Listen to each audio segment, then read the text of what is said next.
అందరికీ నమస్కారాలు. ప్రతిపక్షంలో తనను తాను నిరూపించుకుంటూ ఈ రాష్ట్రానికి తెలుగుదేశం పార్టీకి ఒక ఆశాకిరణంలాగా మారిన తెలుగుదేశం పార్టీ జాతీయ ప్రధాన కార్యదర్శి నారా లోకేష్ బాబు గారు మరో కొత్త కార్యక్రమానికి రేపటి నుంచి శ్రీకారం చుట్టబోతా ఉన్నారు. శంఖారావం పేరుతో యువగలం పాదయాత్ర జరగని నియోజకవర్గాలపైన దృష్టిని కేంద్రీకరించి ఆయా నియోజకవర్గాల్లో ప్రజలను ప్రధానంగా పార్టీ కార్యకర్తలను కలుసుకునే కార్యక్రమం రేపటి నుంచి జరగబోతూ ఉంది.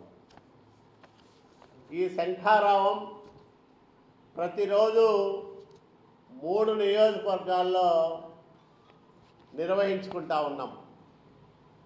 శ్రీకాకుళంలో రేపు, ఇచ్చాపురంలో ప్రారంభమయ్యే ఈ శంఖారావం దాదాపు 40-50 రోజుల పాటు 100కు పైగా నియోజకవర్గాల్లో ఉంటుంది. యువగలం పాదయాత్ర 220 రోజుల పాటు పెద్ద ఎత్తున ప్రజల్లో ఒక చర్చనీయాంశంగా మారి లక్షలాది మంది ప్రజలను కలుసుకొని తనతో నడిపించి వాళ్ళందరి సాధక బాధకాలు విని 300 పైచిలుకు కిలోమీటర్లు కొనసాగిన యువగలం సమకాలీన రాజకీయ ఉద్యమాల్లో ఒక సరికొత్త అధ్యాయంగా మనం చూడవచ్చు. 220 రోజులు 3000 పైచిలు కిలోమీటర్ల దూరం నడవడం ఒక ఎత్తు అయితే, ప్రారంభం నుంచి అనేక ఆటుపోట్లు, ఇబ్బందులు ఈ దుష్ట జగన్మోహన్ రెడ్డి పెట్టిన ఇబ్బందుల్ని అధిగమించి